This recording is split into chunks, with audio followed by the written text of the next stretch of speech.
Hello， 各位网友，大家好，我是道正法师哈。那么今天我们聊什么？我们今天继续聊一下原神哈。为什么要聊这个话题呢？因为有个叫 Ganker 的一个频道呢，他的这个主播叫做聂俊哈。那么他呢，在做的一期这个2020年游戏回顾的时候呢，专门讲了一下原神哈。然后呢，他给了一个原神非常简单粗暴的一个结论哈。所以呢，今天呢，我就专门针对他这个结论呢做一期视频哈。那么我最终的一个感想呢，就是不专业的领域呢，这个不要随便说话哈。首先我要声明 Ganker 这个频道呢，我很喜欢看啊，然后我很尊重这个频道。你做游戏评鉴最大的目的呢，就是玩过这个游戏，然后说出你自己的感想，然后呢最好比较详细和细致，那么让目标的玩家呢可以判断自己应不应该玩这个游戏哈。所以在这个方面呢，这个 Ganker 以前做的这个游戏评鉴呢，这个水平都是相当高的。但是在面对原神这个游戏的时候呢 ，Ganker 的这个原则呢，他自己把它给摧毁了。那么首先一个问题就在于这个 Ganker 这个频道呢，它是做单机游戏的，它不是做手游评鉴啊，它就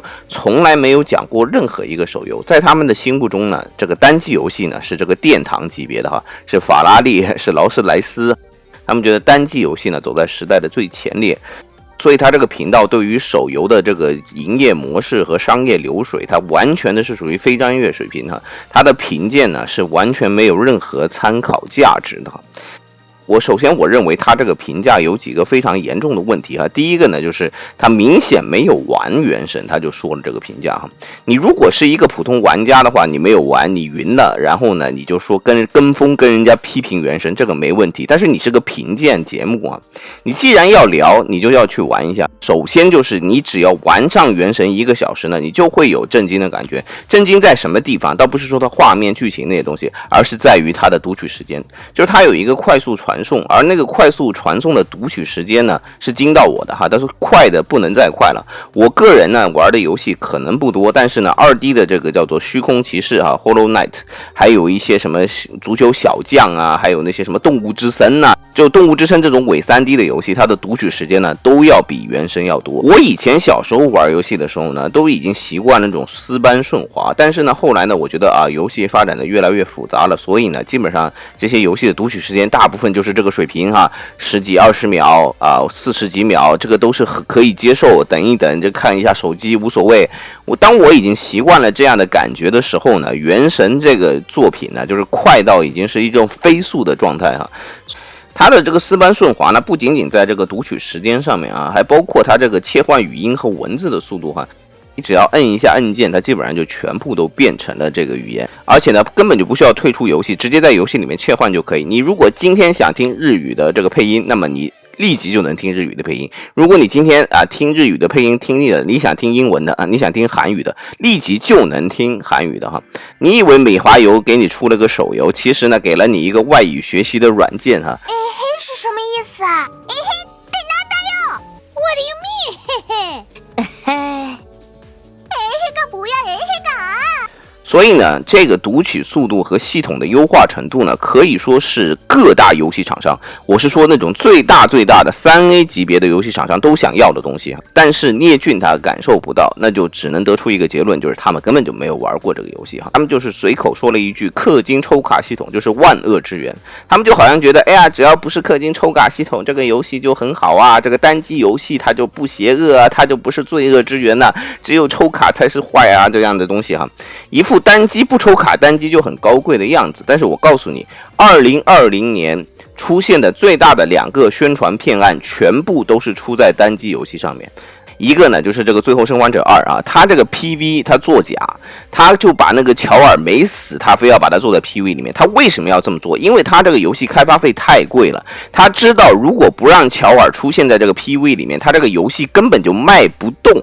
所以呢，他必须要做广告骗案，你不要相信他什么剧情啊，不要剧透啊，什么那些都不是的，他就是要为了卖钱啊。有人说这个《最后生还者2》它是一个什么艺术品，艺术品你就不会做广告欺诈，好不好哈？而2020年另一个广告欺诈就是这个《赛博朋克2077》哈，它这个品质完全不达标 ，bug 一大堆的情况下，它就强硬上线。所以呢，我认为对于游戏而言，最大的问题不是说这个游戏氪金不氪金，是用怎样的核心盈利模式，而关键就在于它是不是有广告欺诈哈。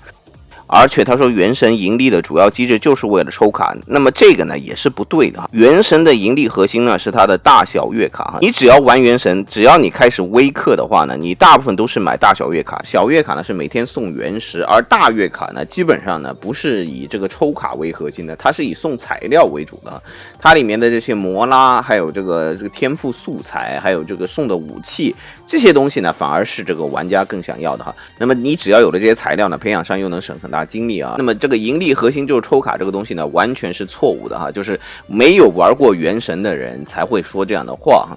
但是你要说原神它不靠抽卡吗？大家一开始去玩原神的时候，都是冲着那些个美少女啊，冲着他这个人物设计，冲这个二次元去抽的那个卡啊。但是在后期的时候呢，这个抽角色的这个欲望呢就会下降哈，很多氪佬呢，就是重氪玩家呢，他们是角色很快就能够抽满啊，但是呢，他们还要花这个原石去干什么呢？主要是去买体力哈。从重氪玩家的这个盈利模式上来讲呢，也不是以抽卡为主哈，而是以这个买体力，然后呢去刷圣遗物啊，去杀各种 BOSS 啊，去杀各种这个材料啊，这种为主的。所以你要单纯说原神是一个抽卡盈利的游戏呢，我是不认同的哈。它当然是有抽卡的东西在里面，但是它的盈利模式呢，远比你想象的要复杂一点哈。而且呢，手游发展到今天，它的抽卡机制呢和以前呢已经有很大的区别。以前的手游呢它是没有保底的啊，现在呢基本都有大保底哈。然后呢，以前的手游呢也是就是实抽就是实抽，而现在呢就是你抽10个有时候还1个，这不仅仅是原神的啊，就是日本的大部分的这些抽卡的游戏呢也是这样，也是有所进化啊。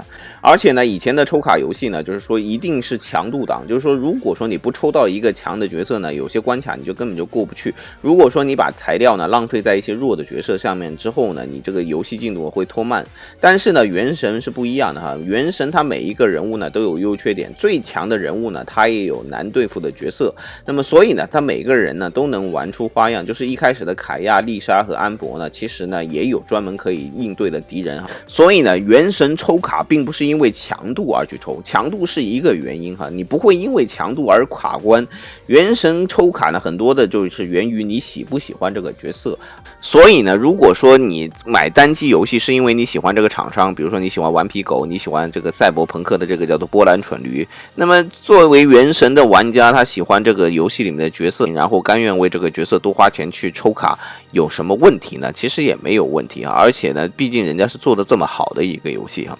第3点我要讲，这个原神在手游上面是这个铺天盖地性的成功哈，你这种单机玩家呢，他不大可能理解这种事情哈。你要知道，日本是一个抽卡大国哈，就是日本的所有手游都是抽卡。那么就是聂俊他说完全否定抽卡，那就是等于完全否定了日本的整个手游市场。所以呢，现在日本现在手机游戏当中排前面的基本都是抽卡的游戏哈，而原神呢，在这一大批的这个抽卡游戏当中呢，也算是脱颖而出哈。它现在呢，在日本的整体软件销售额排行上，每个月都能维持在13到14位哈。那么这个东西有多么了不起，我就告诉你，因为手游和这个单机游戏是不一样的。单机游戏呢，讲的是一个完结性，就是这个游戏你一定要打完，然后呢，就是打完之后一爽快，然后就把这个游戏扔开的这种东西呢，是单机游戏设计的这个主要目的哈。但是呢，手游呢，它讲的是粘着性。那么你要说单机游戏一个游戏玩200个小时好像很多了哈，但是在手游上面200个小时基本就只是个入门，所以呢，他们是很难从一个手游里面是脱离出来去另一个手游的。所以日本的这种前10名的这个游戏，什么 FGO 啊，什么 Granblue 啊，这些游戏呢，基本上它有固定的这个粉丝群，它是很难脱离这个游戏再去玩其他的，因为它没有时间嘛。而原神能够在这种那么残酷的这个竞争环境之下挤到13到14位，说明什么？他就从很多其他的比较烂的手游上面呢抢走了一大堆的玩家，然后呢还从单机游戏里面抢了一大批玩家，让他们开始玩手游啊。现在的这个手机游戏也是竞争十分激烈啊。这个比原神稍微晚一点的日本其实也出了一个手游哈，是世嘉开发的一个叫做樱花革命的一个游戏哈，它是樱花大战这个著名 IP 的一个手游衍生作，投入呢超过了30亿日元，也就是3000万美金左右啊。甚至有很多这个游戏评论呢都说这个樱花革命呢是世嘉赔上了社运进行了一次巨大的赌博哈。那么结果这个3000万美金投入的游戏死得非常非常的惨哈。但到现在呢，几天之前呢刚刚调出了这个销售额的1000位以外啊，1000位以外是什么概念？就是他一个月连几十万日元的，就是连维护他那个服务器的那个成本呢可能都不够哈。所以原神能在日本的手机游戏里面排到这个排名呢，其实也已经证明了它本身这个品质的优秀上面。第4点呢，我就是专门讲一下我对原神的一些优点的一个评析吧。首先呢，就是说它投入真的是高。那么原神呢，据采访来讲呢，它是投入了1个亿美金哈。那么就是樱花革命3000万美金死得很惨，那么原神呢就是1个亿美金哈。也就是说，现在在手游上面，你想要取得原神同样水平的这个成功的话，你可能也要投入至少5000万到7000万这样的一个水平。那么它的投入主要体现在哪里呢？第一个就是它的 CG 的水平特别的高。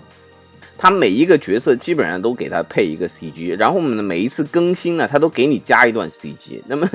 我就看着这些 CG 我都觉得，哎呀，这个钱真是花的这个真金白银往外流出去。你要知道做一个 CG 呢是真的是非常非常难的一件事情，它主要是花钱的。然后呢它是全语音文本啊，它所有的剧情里面都是全语音啊，不管是那些有名的角色还是那些 NPC 全部都是全语音哈。所以呢整个剧情感受呢非常的连贯啊，而且呢请的都是日本知名的声优。那么这次要推出的这个萧呢，他那个声优呢也是特别特别的有名，不知道有多少人是为了这个声优而要去抽萧这个角色哈。如果你要说良心的话，我可以告诉你，原神是一个投入了1亿美金，然后呢你不花钱就能够玩通关，然后能看完它所有剧情和所有CG，能够听完它所有的语音，然后能够把它的所有的艺术的成品都能看一遍的这么一个游戏，那它应该说是非常良心的了。而且原神1亿美金只是一个开始哈。你要知道原神一直在更新，就是它的最终目的呢是把7张地图都做完。那么现在呢做了2张地图，如果是1亿美金的话，那之后呢还有5张地图哈。那么满打满算，它有可能就是以它现在赚到的流水，然后再去回馈到它这个游戏制作当中，然后最终的成品呢，实际上有可能投入超过3亿美金啊。现在的这些3A 大作，你没有个7000万、8000万美金，你是拿不下来的哈。那竞争就已经到这种程度哈，玩家呢只愿意为这个7000万、8000万美金水平的游戏呢去买单。那么原神呢就告诉你，现在在手机游戏端呢也是7000、8000万起价哈。原神还有个好处呢，就是其他手游呢更新都是这个过家随便加个人物啊，加个迷宫啊，它就算完事儿了哈。原神的更新呢，它到最后啊还是要更新地图的哈。新玩家你加入的越晚，可能你玩的地图就越多，那么你就沉浸在里面，一次玩好几个地图，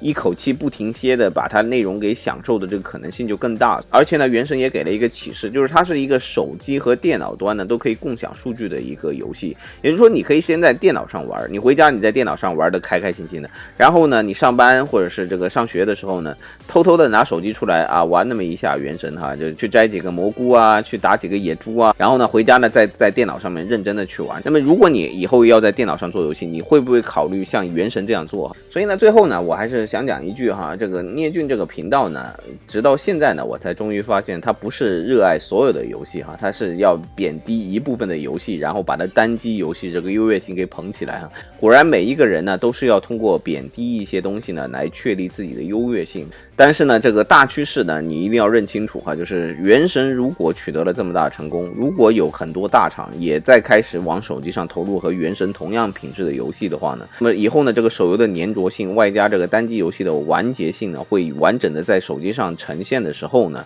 那么就有很多玩家呢他会只玩手游而再也不会打开主机了哈。你比如说我玩原神，我就会感觉到一个最大的问题，就是说你玩原神的时候是没有噪音的哈。你每天你要玩这个 PS5， 然后玩这个 Xbox， 它会有噪音。所以呢如果手游上真的出现了更多好玩的游戏的时候呢，那么打开 PS5 的这个时间呢又会进一步的下降。这就是我为什么会认为原神开启了一个新时代，有可能会让这个手机游戏慢慢取代主机游戏，而成为一个不可逆转的一个趋势啊。好吧，那么今天我们这个视频就做到这里，谢谢大家，我们下期再见，拜拜。